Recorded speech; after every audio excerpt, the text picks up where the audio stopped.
대한민국의 1분기 경제 성장률이 마이너스 1.5%가 될 거라는 전망이 지배적입니다. 일단 정부도 마이너스로 내려갈 거다 그렇게 이야기를 하고 있고요. 한국은행도 마이너스로 내려갈 거다 이렇게 전망하고 있습니다. 게다가 외국에 있는 주요 평가기관이나 금융기관들도 한국의 어떤 경제 성장률을 한 마이너스 1.5% 정도 되지 않을까 이렇게 추정하고 있어요. 스탠다드 앤 차타드도 그렇고요. 버클레이즈도 그렇고요. 하이투자증권, HSBC 9개 국내 경제 연구기관 등등등등 그렇게 지금 이야기하고 있는 상태예요. 마이너스 1.5%면 금융위기 이후로 아마 최저치입니다. 금융위기 때는 플러스 0.8% 정도 됐거든요. 전체적으로 말입니다. 그런데 그 당시 2008년 4분기가 마이너스 3.3%였어요. 그때 이후로 최저치로 가지 않을까 이렇게 예상을 하고 있어요. 예상을요. 그런데 한국경제연구원 같은 경우는 마이너스 2.3% 제시했고요. 노무라 투자증권 같은 경우도 6.7% 마이너스로 제시를 했습니다. 이렇게 가면 경제성장률은 계속 떨어지지 않을까 이렇게 예측을 하고 있어요. 문제는 2분기예요. 2분기. 1분기가 시장의 전망치가 마이너스 1.5%였는데 이게 더 커진다면 거기에 대한 충격도 있겠지만 2분기 4, 5, 6월 달이 이게 쉽지 않거든요. 오히려 이때가 마이너스 2% 이상 더 떨어질 가능성도 있다고 합니다. 어떻게 이걸 선방하는지에 따라서 굉장히 달라질 겁니다.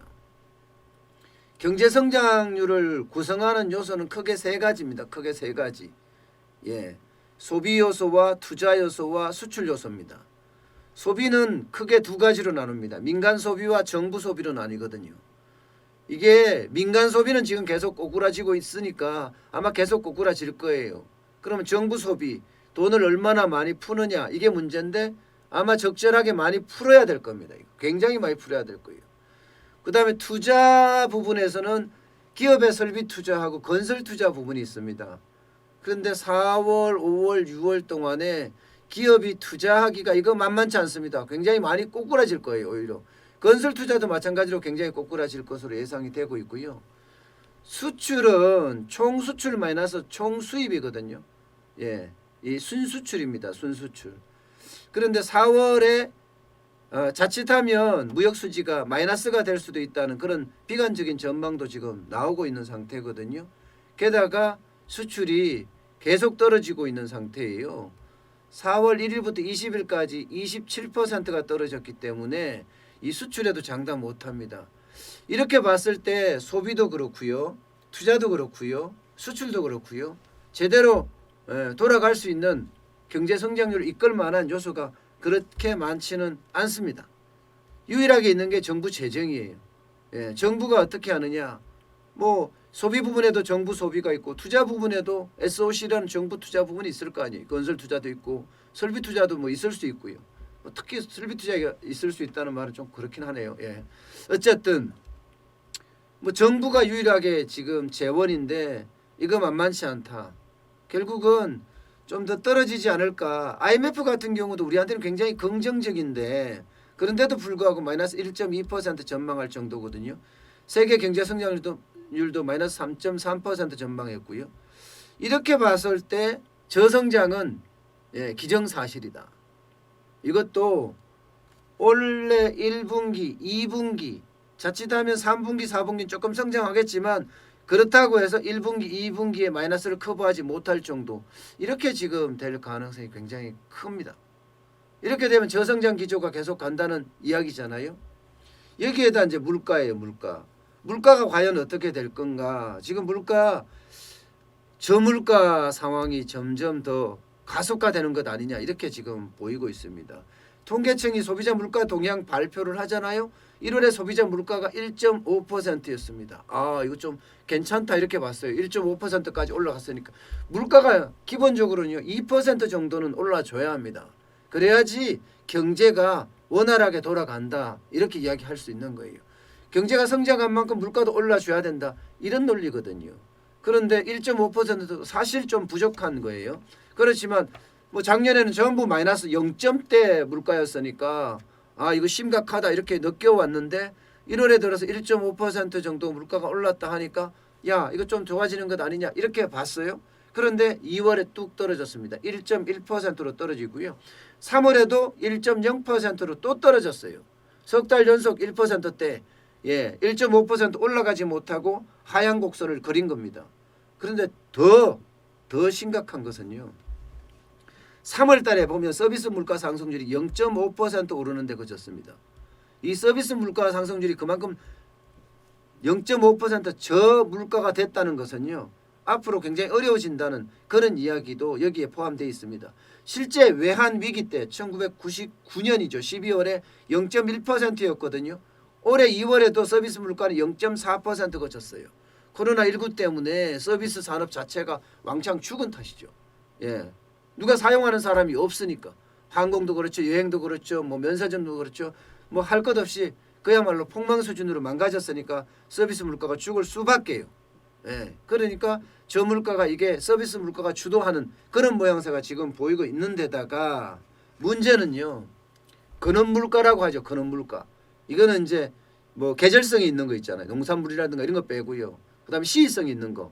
이게 뭐 유가 같은 게 변동률이 좀 심하잖아요. 그래서 유가나 혹은 식료품 그 지수를 제외하면 이게 근원 물가인데 근원 물가가 사실 물가의 바로미터라고 할 수가 있습니다. 근데 그런 물가가 0.4%예요. 0.4%. 이게 굉장히 심각하잖아요. 그런 물가가 이만큼 떨어진다는 것은요. 저물가 기조가 계속된다. 이렇게 지금 볼 수가 있습니다. 1999년 12월에 0.1% 이후로 가장 낮습니다. 이렇게 마이너스가 된다. 이 말은 앞서 말씀드렸던 저성장과 저물가가 같이 연계된다. 저성장과 저물가가 연계된다는 말은 일본식 장기 불황, 디플레이션이 온다. 이 말하고 지금 일맥상통하는 말이기도 합니다. 사실 이 3월에는 코로나19 때문에 그 농산물 가격이 좀 많이 올랐어요. 여기에 노동 공급이 제대로 안 되니까 물가를 좀 올리긴 했지만 이게 뭐 턱없이 좀 부족하다 지금 이렇게 지금 보고 있는 겁니다. 지금 중장기 관점으로 봐도 이게 과연 올라갈 거냐 이거에 대해서는 아직까지 지금 미지수입니다. 성장률 자체도 지금 올라가기가 쉽지 않은 데다가 저성장의 기조를 계속 이어갈 수 있는 데다가 여기에다가 물가까지도 지금 계속 폭락을 한다.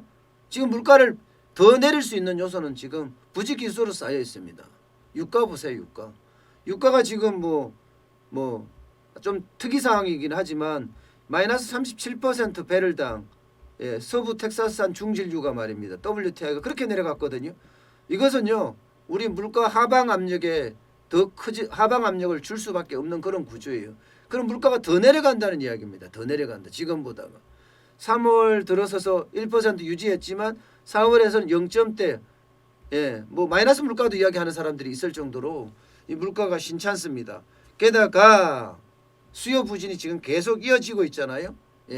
전 세계 공장 가동률이 뚝뚝 떨어지고 있는 데다가 이 말은 공장 가동이 안 된다. 이것은 수요 부진 때문에 지금 공장이 안 되는 경우가 많습니다. 우리나라 자동차 산업도 지금 그런 상황이잖아요. 전 세계에서 자동차를 안 사주니까 자동차 공장을 샷다운해야 되는 그런 결과가 지금 가지고 오고 있고요. 유가가 뭐 턱없이 지금 떨어지고 있는 데다가 원자재 가격도 지금 계속 하락 연속입니다. 이렇다면 소비자 물가는 더 떨어질 수밖에 없고 마이너스 물가도 진짜 배제하기 어려운 상황이다. 이렇게까지 지금 이야기를 하고 있습니다. 그러니까 이게 여러분 제일 위험한 게 저성장의 저물가, 이게 일본식 장기 불황 디플레이션이라고 일반적으로 이야기하는데요. 이 디플레이션 공포는요 굉장히 크다는 게 디플레이션 뒤에다 공포란 말이 붙어 있는 정도예요. 왜냐하면 백약이 무효합니다. 어떤 정책을 써도 안 먹힌다는 뜻이에요. 어떤 정책을 써도.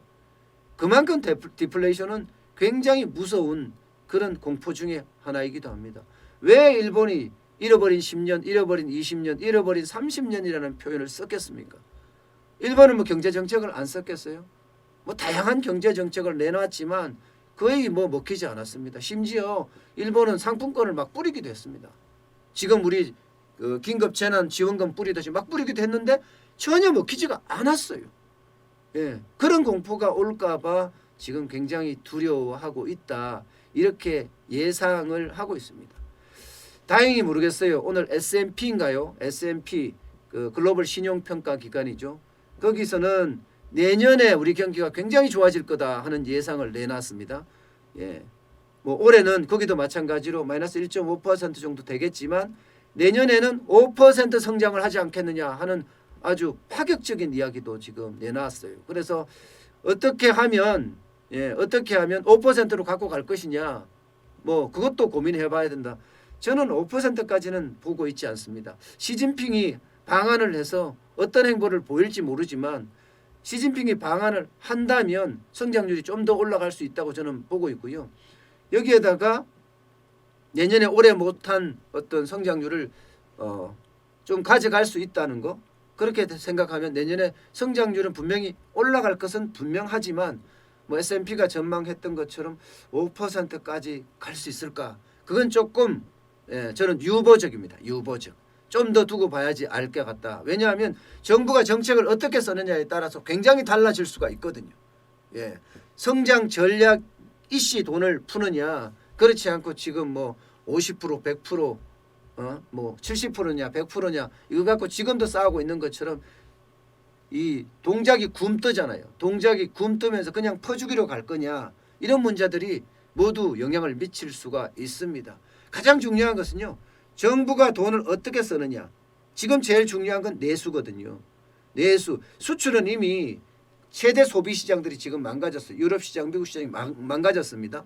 그러면 중국도 수출이 쉽지는 않을 거예요. 우리는 또 중국한테 25% 수출을 하고 있으니까. 이런 상황에서 우리가 할 수 있는 일은 내수 진작이에요. 내수 진작 외에는 답이 없거든요. 그럼 내수 진작을 시키기 위한 정부의 정책이 아주 올바른 정책으로 가야 합니다. 그런데 모르겠어요. 어떻게 갈는지 모르지만 퍼주기식으로 한다면 이거 돈 안 쓸 가능성도 커요. 왜냐하면요, 여러분, 소비라는 것은요, 이 정부가 만약에 긴급 재난 지원금을 줬을 때 이게 대체 소비로 끝날 수가 있습니다. 대체 소비로. 이 기왕 소비를 해야 되는 거, 소비를 할 작정이었는데, 그죠? 정부가 돈을 준대. 그럼 그 돈으로 대체 소비를 한단 말입니다. 그래서 저는 전 국민에게 주는 건 저는 뭐 애초부터 반대를 해왔고, 소득 하위 70% 주는 것도 저는 반대를 해왔습니다. 왜냐하면 필요한 사람들한테 줘야 되거든요. 필요한 사람들한테, 취약계층이라든가 자영업자라든가 영세 중소기업이라든가 뭐 중소기업까지라도 여기에 돈을 많이 풀어라. 그래야지 성장 전략이 있는 거다. 오히려 지금 뭐 노인 알바를 많이 활성화하고 또 공공 알바 활성화한다 오늘 발표를 하겠지만 저는 그게 중요한 게 아니라고 생각을 해요. 예, 그들을 어딘가에 취업을 시켜서 뭔가 성장 전략이 있게끔 만들어주는 거, 이게 내수를 더 진작시키는 방법이다. 저는 그런 생각을 합니다. 그러면 나머지 이제 소득을 가지고 있는 사람들은 어차피 소비해야 되는 거는 저는 소비한다고 보거든요. 예. 그런데 전 국민 100%한테 주면 대체 소비로 끝나는 거고요. 그러면 그만큼밖에 소비를 안 한다는 이야기예요. 그보다 좀 더 할 수는 있겠지만 거기서 끝날 가능성이 있다는 거. 대체 소비가 되니까 말입니다. 그래서 저는 대체 소비보다는요, 필요한 사람들한테 돈을 주는 그런 구조를 가지고 와야 된다고 생각을 하고요. 이 소비가 많이 일어나야 돼요. 대체 소비가 일어나는 게 아니라 진짜 소비가 늘어야 된다니까요. 정부가 돈 주서 소비하는 건 한계가 있다고 제가 말씀을 드렸잖아요. 그럼 전 국민이 소비하는 게 더 많은데 여기에 대체 소비를 거기다 넣지 말고 저는 70% 필요한 사람들한테 돈 주라고 이야기를 자꾸 하는 이유가 그 이유거든요. 그렇게 되면 내수가 진작이 될 겁니다. 내수가 진작이 돼서 좀 뜨잖아요. 그러면 기업 입장에서는 어떻게 되겠습니까? 돈 투자합니다. 내수가 진작이 되니까 실제로 투자해요. 마스크 업체 보세요. 당장 마스크 수요가 엄청 많으니까 마스크 라인을 다 늘려가잖아요. 심지어 말입니다. 현대자동차도 마스크를 만든다고 이야기할 정도잖아요. 진단 키트 전 세계가 달라고 하니까 다 늘리고 있어요. 투자를요. 사람 뽑고 있고요. 온라인 쇼핑 쿠팡 같은 경우 마찬가지죠. 매출이 쭉쭉쭉쭉 넣으니까 지금 1분기에 말입니다. 쿠팡 같은 경우는 거의 5조 가까이 했다 그래요. 5조. 예, 작년에 1년 동안 10조 정도, 10조 뭐 실제로 뭐 7조 이 정도 발표를 했지만 10조 정도 했다고 하는데 올 1분기 동안 4조 8천억, 4조 7천억인가 그만큼 했대요. 그럼 여기는 또 그만큼 또 인력을 뽑을 거예요. 그처럼 뭔가 소비를 현장에서 진작시킬 수 있는 요소가 많아야 되고 그 진작시킬 수 있는 요소가 지금은 정부가 앞장서서 해야 됩니다. 그게 가장 중요한 내용이라고 생각하기 때문입니다. 그래야지 디플레이션 공포도 좀 막을 수가 있고요. 대한민국이 그야말로 완전 위기 상황으로 몰리는 경제 몰락으로 몰리는 그런 상황을 막을 수 있지 않을까 싶습니다. 지금 제일 중요한 것은요. 예, 소비입니다. 내수를 어떻게 진작시킬 건가 거기에 대한 고민을 정부가 많이 해야 된다고 저는 생각을 합니다.